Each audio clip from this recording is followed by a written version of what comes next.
our job is to educate as much as we can people in the marketplace of how to do business a little better than what they knew before these podcasts. So this last week in the Hero Club meeting that we had in Dallas, I had the pleasure of listening to one of the panelists, a character that I'm getting to know well now and wanting to know much better in the near term future, and that's Jim Pare.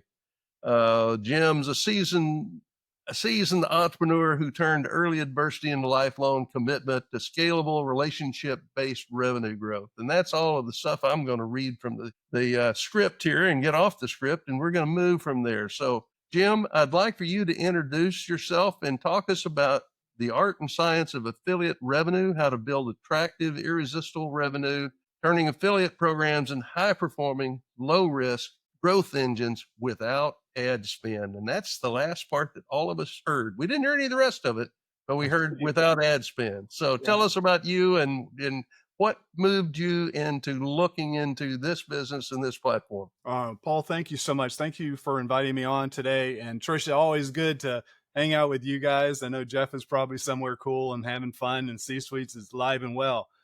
A great question. I actually came out of retirement for this, and the reason I did is because it was a lot to do with Jeff Hazlett, because I was just doing some things for people kind of on a part-time consulting level. And Paul, what I realized is that most people don't have a clue in the world what affiliate programs are, what affiliates do, who they are. They confuse them with distributors and influencers, and I had in my lifetime, I've been all over the world. I was one of the top distributors in the 80s in the Amway business, had almost 200,000 people in my organization, went all over there. I opened India. My first meeting in India, 12,000 people showed up. So all my life, I got kicked out of my house when I was 16. So I've been on my own since 16. So I'm a street kid. So as a street kid, you got to figure things out common sense. I couldn't rely on anything but common sense. So the Rev Ninjas came about because there's a need with everything that's going on in the marketplace today, all the beautiful things, the self-help things, the AI stuff, everything you can possibly do to work on yourself. There's a lot of people that are missing the ball and they don't have any sales. And I'm so common sense, like Tricia was telling you, I'm so common sense. I said, okay, you look great. You lost weight. Everything looks good. You're peaceful, but your company's not doing well. So we put the Rev Ninjas together because we're a company that what we do is we cater individually to companies and we create their own custom design affiliate program. We have over 8,000 affiliates that work with us, and we do everything we go in like on a fractional basis, and we basically fix companies so they're attractive. They're attractive to who? To affiliates. Like you could go on the phone right now, you could call 10 affiliates and they'll ask you 4 questions. And if those questions aren't yes, they have zero interest in you. The second thing is irresistible. Most people don't have an irresistible offer. Affiliates are not going to turn an ugly product into a pretty product. We have to do that. We have to make sure that that product is irresistible to an organic customer. Like if someone tripped over someone's site and they went like, I didn't even know this existed, I'm buying. That's a good sign. Most people don't have that. And of course, revenue is that people spend way too much money on marketing a product that doesn't sell or a website that doesn't convert. We don't do that. We reduce all that ad spend because affiliates will spend their money to drive traffic to your site if you're attractive, which means you convert and you have an irresistible product. And that's what we do. We build those companies out. We help them get to that point. And then we go to our affiliates and say, hey guys, who likes this one? And they trust the Rev Ninjas because they know they're not going to get a dud. They're going to get companies like if they spend $1 on advertising, if they spend $1 on clicks, they know they're going to make $2 to $3 on every dollar, and they'll stay with that forever. And that's what we do. All right. Well, let's kind of set the stage. What made you first realize that affiliate revenue wasn't just supplemental strategy, but a core engine growth? Was it a breakthrough moment or a spreadsheet that refused to be ignored? No. I mean, like I said, I know a lot of affiliates. I grew up with them. I know there's friends of mine that make $1 million a month. And they're not, but everybody, what happens is everybody's moving right now at the speed of light. Whoa, whoa, whoa, whoa, whoa, whoa, whoa. Oh, do this and do this. And all they're doing is stacking stuff on a site that doesn't work, or stacking stuff on a product that doesn't sell. And then they're trying to get people to do the impossible. They're looking for more miracles than real common sense. So when I realized it, like, I know what affiliates want. Like, I know, like, and it doesn't matter if it's a product, if it's a service, if it's a book, it doesn't matter. All what matters to affiliates is conversion. And if you got affiliates making $500,000 to $1 million a month, and their whole job is to turn that revenue into 2 million or 1.5 million, then they're there. And they're the best in the industry at driving traffic on all platforms, whether it's Meta, whether it's Instagram, it doesn't matter. And they will spend their money on the companies we provide them to go. So it was, I don't know if it was an aha moment. It was like why aren't people getting this? My biggest fear, Paul, real quick, my biggest fear is right now everybody's like, whoa, Jim, that's fantastic. How'd you figure that out? It wasn't rocket science. It's real simple. My biggest fear is people are going to say, this is not rocket science. Exactly. Well, I appreciate that. As I've shared with you after listening to your comments on that panel and how the basic thing worked. I'm sitting there saying, okay, what is this thing? What is it? What is it really? It sounds like, something up here nefarious, just whatever. So as I mentioned to you, I went out to look at what it is, how it's done. I've got a video that I'm sharing with my team of step-by-step process.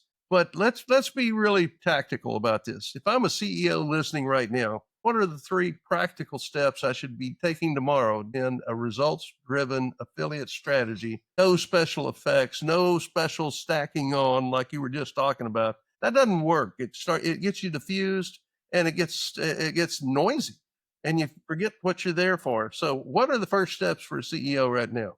Do an assessment with the Rev Ninjas through C-Suite affiliate program. It's almost impossible right now, because how good affiliates are, for an individual company to create their own affiliate program. Now, here's the difference. You're an affiliate, Paul, okay? So you're sitting there and you don't need anybody. You know what you're doing. You know you can drive traffic. You're making hundreds of thousands, if not millions a month. And there's some that don't make that, but most of ours are very successful. And you're sitting there and you're saying, okay, I want another project. Are you going to go to an individual company that is question mark? Are you going to teach them? Or is an affiliate going to teach you how to get conversions? Are they going to teach you how to get a really irresistible? No, they're not. So the chances of you getting a great affiliate as a one-off company are very slim. And that's where the Rev Ninjas came in. We have a great association, a great partnership with our affiliates. They trust us. We even go as far, Paul, that if someone doesn't pay our affiliate, I pay them. They never lose money. Because what happens in the minds of most people, like you said, oh, it's just a percentage of your company. Do you realize that there are genres on the internet that affiliates drive 51% of the revenue? 51%. They spend over $1.5 billion a month on advertising for companies. They're powerful, but they're not stupid, and they're not looking for deals. They're the guys, and they know and the women. They're the people that know what they're doing. So what they appreciate about the Rev Ninjas is that we don't offer them any companies that isn't attractive to them, that doesn't convert, and we haven't created an irresistible product offer that will convert for their traffic. Does that make sense? Or I feel like I've got it. And, when I was looking at the video, the guy that put the video together, and this came from guerrilla marketing. So it's not, some nefarious guys, Joe Blow out there. He does this for guerrilla marketing. And he got on there and he said he was a banker. And someone told him about this. So he went out to look at it, and he had some good technical skills. So he said, okay, I'm going to go for it. So he quit his job, started full-time into this. And he said for about the first 4 or 5 months, I made about $2,000 a month, and I was starving. And then finally, I got some help, got some understanding. Said a year later, my average income per month was $133,000. And he said, I don't have a service. I don't have a product. I just have an affiliate marketing program and it works. And he went step by step of how it works. Now, the reality is that of the 99% of the people watching this podcast today or this TV show, they don't have the skill sets or they're too busy running their company to be able to do it or to do it right. But it comes back to the point that you said, if they try to do their own, they might get some benefit out of it. Not likely. It comes back to, do you have the irresistible offer? Do you have something that's attractive when they get there? And then can you convert it? So it's like you and I talked about. Okay, I've got some tech skills. I want to try to figure out what I'm going to do, but I have enough common sense to know here that while I might do something that might have some beneficial benefit to me, I can have one affiliate, or I can create an affiliate that becomes part of your affiliates and have 8,000 affiliates, potentially some portion of 8,000 driving business. And it doesn't take a mental genius to figure out that 8,000 or some portion of 8,000 people working for you instead of one is like having 8,000 salespeople or some portion of, rather than one salesperson. So you and I are in serious conversation about, okay, it's a little bit of rapid fire. What's the best affiliate tool? The best affiliate tool, in far as what the best? What would you say? How would you say an affiliate is the best tool for you? What's the general? What's it going to do for you that you can't do for yourself? Drive traffic to your site. So, Okay. I mean, that's what they're good. They don't sell, Paul. And most people think these affiliates they're not going to sell. They don't care what you sell. They care that out of 100 people that they drive to your site that are qualified to buy your product, they went through a process. The first thing they did is they went to the affiliate. The affiliates have sites all over the place. They have platforms all over the place. They'll drive traffic first to that platform. They'll look for a 10 to 12% click-through rate to go to your landing page that the Rev Ninjas create, right? And there's science behind there and there's art behind there. And then out of that landing page, if 100 people go to your site and 5 people buy, they'll stay with you forever. Anything less than a 5% to a 7% conversion rate, they're not going to do it.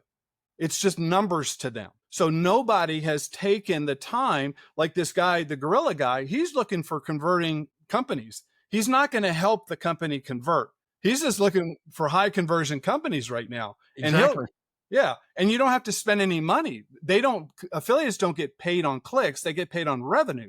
So what we did is I saw this huge gap in either someone's trying to help a company convert and sell their product, or they have an affiliate program that they're cherry picking. Why isn't there a company out there that will help make the company attractive, make the company or help the company have an irresistible offer, and then have the affiliates ready to go and the whole system ready? And there wasn't one. We have no competition. I understand. This particular guy goes, he now, after 4 years of doing this now, he pays 54 cents per click through and he gets a $45 return per click through. Okay. So now, but he didn't start that way. I want somebody that's been there, done that to get in there and go. So what's the worst excuse for not launching a program right now? Probably trust. People don't trust anything anymore.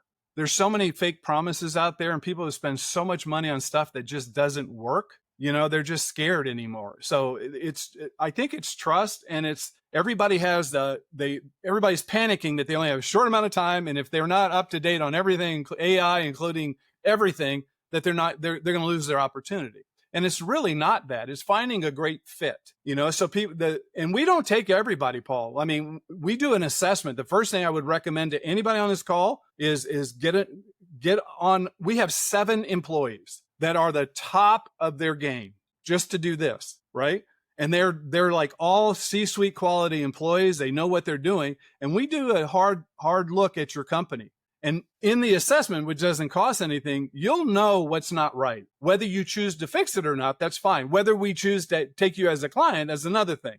Because we don't have time, because our affiliates are so aggressive they're always calling. What do you got next? What do you got next, Jim? What do you got next? What do you got next? Who you convert now, right? So what happens is that we've told a lot of people, Paul, you know what?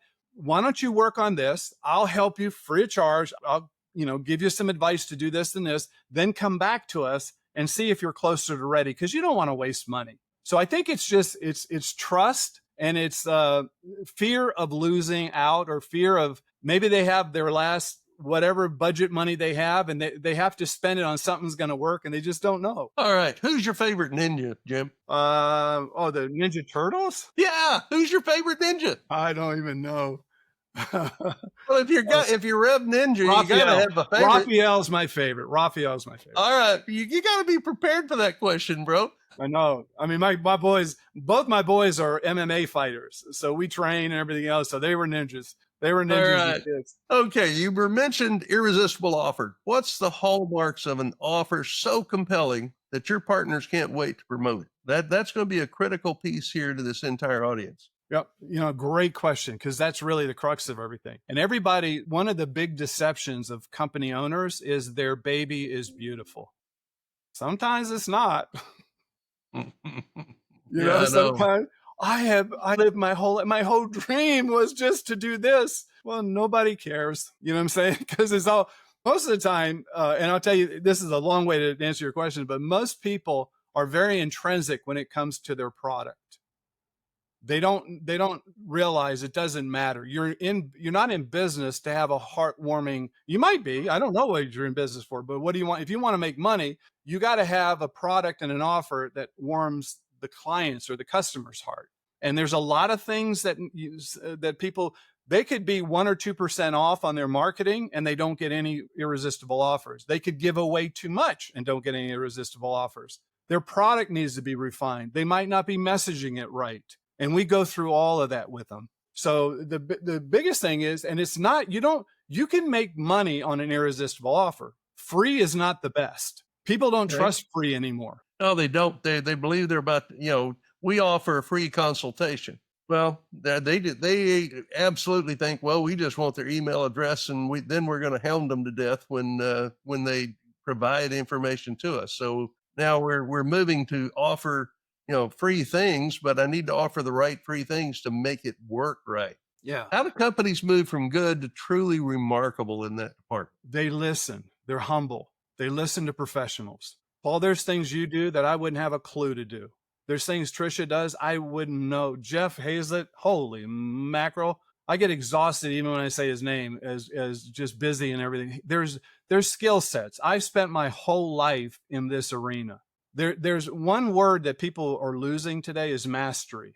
They want to do everything. I don't want to do everything. I want to master this. And if I master this, then right now we have so many people asking us, can you do this? Can you do this?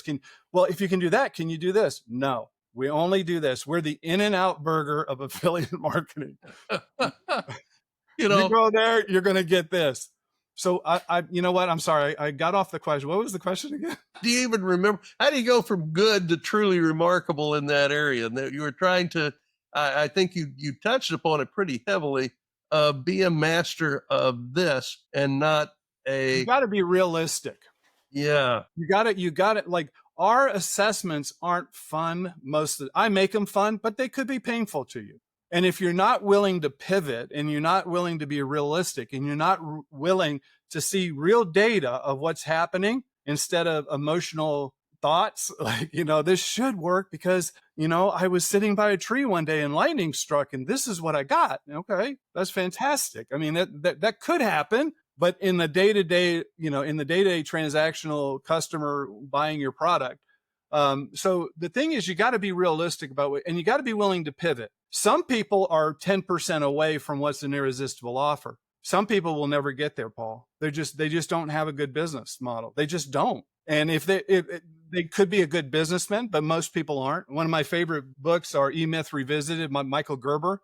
I spoke with Michael a long time ago, and it's just, are you working on your business or in your business? And the common sense is, will someone buy your product? If someone could buy your product at full cost, you got a moneymaker. If someone will buy your product, but they don't like the price, you have to reduce the price. If someone will buy your product, but they don't like the consistency, then you have to change. You have to do market analysis. We do a lot of A/B testing. We do a lot of things to test on a product to see, is it really going to be beneficial to people? So there's a lot that goes into what we do for a company. And well, some people, I understand that, and kind of following along what you were talking about, C-suite support, we do a lot of things. Our entire management team has been in business doing these things for 20 plus years for all of the major part of the team. Well, the good of that is that we've been in virtually every vertical or industry. We've been in every aspect of buying and selling a business. Well, now, if I get somebody on the phone or on a call, I'm going to lose them after the first 2 minutes of conversation. So, my effort is to find out what their pain points are and try to figure out how I can address their pain points. And then, if they ask a question, do a fill in. So, I want to address that to you. I'm going to give you some pain points and let's talk about how you would immediately respond to my pain points today and just kind of put us through a test trial run. You're on the spot here, guy. All right, All let's do right. it. We've got 12 employees, 50 plus companies that we do work for. I want to be at 100 plus companies within a year to 18 months. I've got the personnel that capable of doing that. The market is available to doing that. How do I increase my conversion rate? Because right now I get pretty strong click through. They go to my landing pages, but I am not getting them to convert to have that consultation or to contact us directly as I should. So that's Can my I ask pain your point. conversion rate? What's your conversion rate now, if you don't mind me asking? Of the hits that are out there, probably 1 to 2%. Yep. That's actually a little high. Most people are 0.1% or 0.5% to 1%. So if I was just spitballing, there's something about them. There has to be a step in between the consultation and you have to get them. You're going the top of the funnel. You're going to the top of the funnel to the bottom of the funnel, and they're opting out. There's something you have to put something in the middle of that to keep them attractive. You're not answering some of their questions, and they're not coming through. So what we do is we put funnels in there, like an abandoned cart or a question or a why did you leave? So we figure out why they stopped, why didn't they go through, and what can we do to help them. And just doing that. If you're getting 1 to 2% conversion, you have a great product.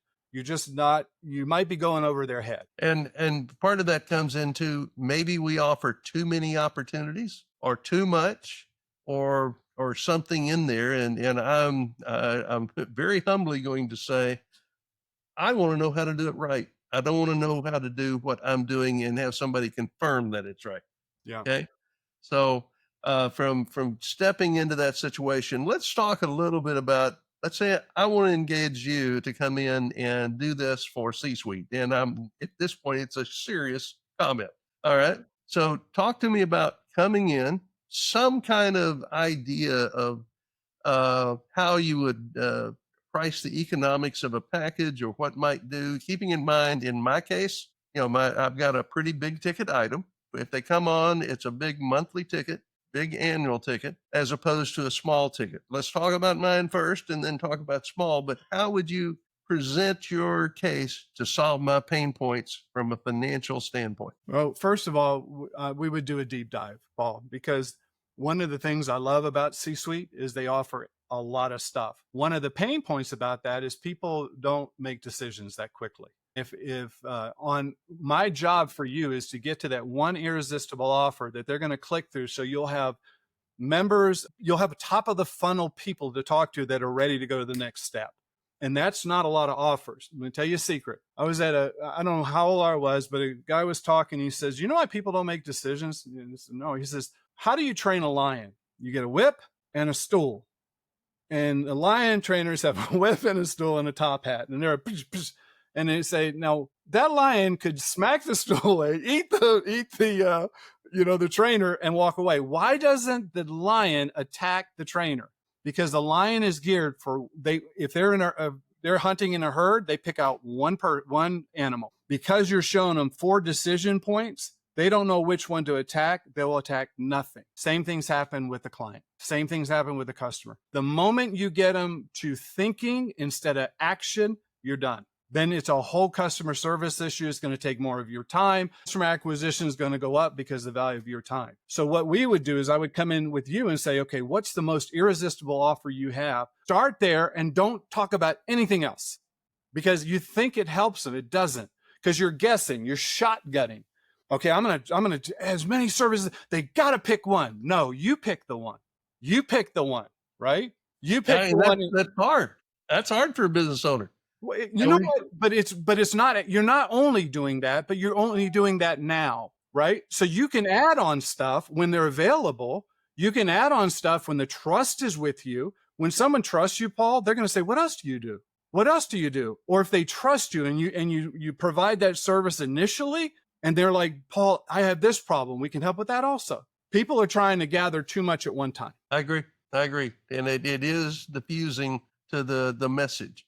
It, you and I were talking about earlier, it's the owner or the CEO has too much noise that he's trying to do and doesn't focus on the rifle shoot that he needs to have. Right. And you So look at it. I mean, there's billionaires that literally make a screw and a bolt and a nut, and they make a bolt and a nut for one product, right? And for some reason, in the society today, we have to be experts on everything, and you don't. You have to master something. So what I would do with you is I'd say pick out the one thing. Not that that's all you're going to offer, but that's all you're going to offer for the affiliate program. Because everything in that client's mind, in that customer's mind, when they get to your site through all the stuff we do with the affiliates, they're ready to go. Don't confuse them. So we pick yeah. out. So first of all, we'll say, okay, it's going to take a couple of months to get you ready. We have fixed fees for that. They're not expensive. We stay at cost plus a little bit. We don't make our money fixing you. We make our money partnering with you on the revenue we create. And as you and I talked about it, that for me was a very palatable revenue share, which I would do all day long. And from the cost standpoint that we talked about for the affiliate itself, because of the ticket, very palatable. And I raised these questions because, and I shared with you, I've got a particular client, no name, no situation, but his first reaction was that unless they know our business, they're not going to be able to help us. I said, I've gone back to him and I said, well, I don't believe they need to know your business. They need to know that you have a product that's worth selling. Mm. And he does. Mm-hmm. And then the other piece, I said, okay, you're spending X for that click through now. And if you can reduce that by 80%, which in this particular case would be an accurate number based upon our conversations, yep, and get the same result, yep, would you consider that? Well, that's several $1 million to him. Okay. Now I am going to pursue that further, but if you've never been here, never thought about it, and if you don't know about the affiliate program and how it works, it is product and service agnostic.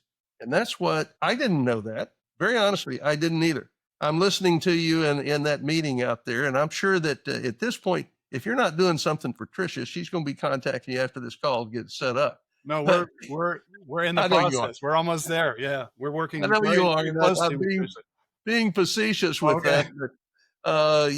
You wouldn't have been on that panel if you weren't working with Tricia. And the fact you got that on the wall behind you, it gave me the answer before I made the comment. Yeah. But I'm looking forward to us circling and me have an opportunity to see what you do. Now, one of the other things, and I'll kind of bring this around because I have another company that I want to talk to you about.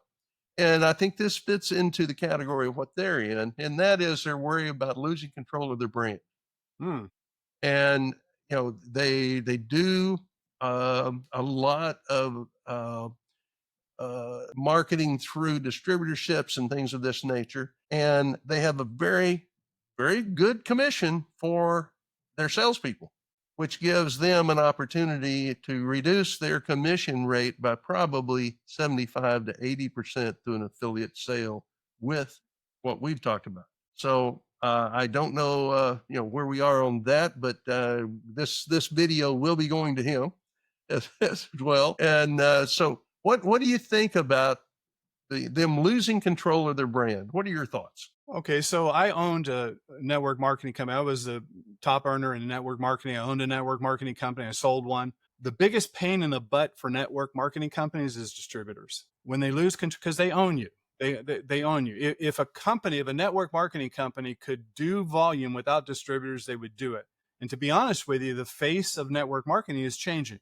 There are more companies going from distributors to affiliates, because a network marketing company did not get in business so Paul Whiteley can make millions of dollars. A network marketing company got in business because they had a product or a service they wanted to sell to the masses, and they would rather use your advertising skill, word of mouth, to go out and build a network of distributors to sell their product.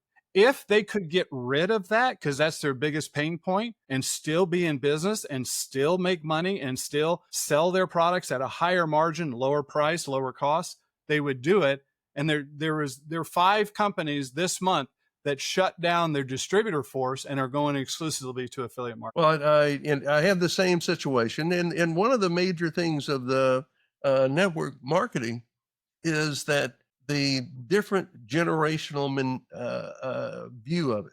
Network marketing is aging, meaning that the people that have made their money over the years are aging out, and the new Gen Zs and others are not accepting that as a way of doing business. So the actual marketing network is aging, and it's not backfilling, and that is a factor that I think that is going to they're either going to go out of business or they're going to have to understand where they can get business in a better method.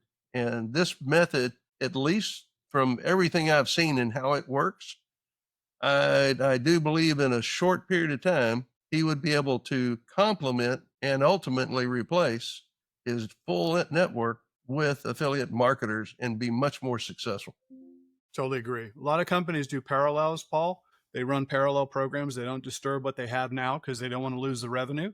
And they run a quiet, stealth affiliate program just to compare until the numbers make sense. And then they'll do kind of a crossover. They'll offer their distributors something to cross over. They'll do a compensation readjust. They'll do something. So it's not them making a decision. It's the distributor saying, I don't want to do this that way anymore. I would like to do this. So we've done it before, and network marketing is definitely aged. It's like, It is, and why do a horse and buggy anymore? It's just not. Yeah, and I have gone through many different variations of discussions, and it's from my standpoint, I'm a holistic CFO. That means Nice. I'm going to take his financials and try to figure out what we're going to do to protect his business, build his business, make it more profitable, not by expense cutting necessarily, only cut what is, pleasurable and fun or not necessary, but run the business efficient, run it like it's for sale every day. I tell that to every potential client, your company's for sale today. If not today, a year from today, 5 years from today, or an event happens today and it becomes the estate for your family. So run it like it's for sale. Smart. That also includes, how do we grow your business? What do we do to get you out there for more business? So in that particular situation, I'm going to start turning this over. We're going to go to Q&A here.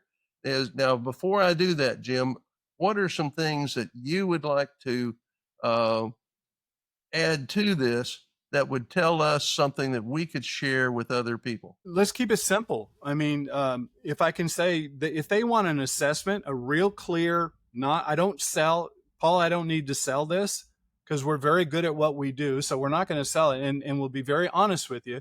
Come get an assessment first. Let's see if we can help. If we can't help, I'll tell you, we can't help. If we can help, then I'll show you how we can help, and you decide if you want to do it. So basically that's what we do. And you can get an assessment by going to jim@therevninjas.com. That's my email. Tell me they came from this video. Tell me they came from Paul. They came from this program, and it usually takes about a half hour. They usually, when they send an email, I ask them to give me their web address, give me everything pertinent to what they're doing so I could do some research before we get on the phone. And then it's not simple. It's just easy. There's big indicators of why it's not working. All right. Well, I'm going to ask Carol. Carol, what kind of questions do you have of Jim? Oh, you're muted. Yeah, let me warn everybody. Okay, got the mute button. Jim, I'm starting up a new service. So I'm just in launch mode, and I'm wondering how long a period might you recommend we go to come up with, what our conversion rate is on this terms of just we're in the cycle to maybe insert you folks and your team with your assessment process, because this sounds really fabulous to me. But I realize I am at the, I don't have a conversion um, rate yet, and it may be well into the fall before it seems like we've Yeah. got one that's pretty stable. What do you think? Well, the beautiful part about where you're at, Carol, is you can do everything right from the start. The bad part about what you have no stats. You have no statistics yet. You don't have any conversion rate, and our affiliates go on that a lot. They're very data driven when it comes to a company where they're at. I'd love to jump. Let's jump on a call, and I'll just give you some thoughts. I mean, you can listen to them, throw them in the garbage, but it depends where you want to go. Begin with the end in mind. Stephen Covey. I mean, you got to begin with the end in mind, and then be realistic about what you have, what the potential is for, and then we'll just have a conversation. Maybe I can help in the startup. I mean, no charge. I'll just do what I can do. And if you're gearing, like if I was starting a brand new company today, I would make it affiliate friendly, because if you make it affiliate friendly, you never have to spend money on advertising. Yes, and I would like to do that. And I have a bunch of affiliates from my industry. I've got a few hundred that have been with me through I'm in the publishing space, focusing previously mostly on nonfiction, but now broadening into fiction. So, but they're all small everybody's small lists. Most of them don't even register for links. They're happy to promote stuff through their newsletter and through their individual networks. So you don't have that professional mindset that your affiliates do. So this is a step up for me to be thinking about, how to be affiliate friendly to folks outside the people who I've worked with for 5 decades that I've been in the publishing industry, and now move into the strangers and the people who are industry agnostic about what I'm selling. Perfect. That's awesome. I'd love to talk. Yeah, just send me an email. So it's jim@therebninjas.com. Yep, jim@therebninjas.com. Perfect. Thank you. Thank you. All right, Isabella, what are your questions for today? Okay, Paul. Oh, we received actually 2 questions from Joe Junta on LinkedIn Live. So I'd like to put that on the table, if you agree. Okay. Okay, first question is, Jim, what do you think the value of lead magnets like download of consultative guides are? It depends if they're working for you or not, right? I mean, the thing is are they qualified leads? Most lead generation sites, they're not really qualified. They're just names, numbers, emails, and you have to go qualify them. It depends what your process is, Isabella. A lot of people, they're the transaction. They have to talk to me in order to get a sale. So that kind of is a roadblock in the funnel. But you know what? If it's working, keep doing it. If you're scaling and you're happy with it, keep doing it. If it's not, look somewhere else. Right. Thank you. And here's another one. Have you worked with IT managed service providers, MSP? Not to date. No, ours is more services and products. A lot of consulting, a lot of memberships, a lot of things like that. But we have, like, in our database of affiliates, we have sections. Like we have professional, we have product, we have CBD, we have kratom, we have everything. We don't get into any of the nasty stuff. We don't get into any of the questionable products and services, but we have every genre. So I wouldn't count it out. And if they want to have a talk, I'd love to talk with them to see what they do. Because it doesn't matter to affiliates. Everybody asks me that question. Are you good at dental? Doesn't matter. Do you convert? Is that person coming in into your site and they get a root canal? Like is 5 out of 10, 100 people that come to your site getting a root canal? Then you're doing well. And then affiliates will help you with that. You see what I'm saying? It really doesn't matter on the product or the services as long as it converts. And I'd reiterate the agnostic aspect of this. When we were going through the guerrilla marketing group, they were picking out half a dozen different things from woodworking projects. One of the biggest ones out there he was making money on every month was putting ads right in front of anybody looking for a woodworking project. And he was converting a ton of those. And again, he's a banker that now is just sitting behind his computer doing nothing, no service, no product, just having something out there. And any rate, I was totally surprised at that.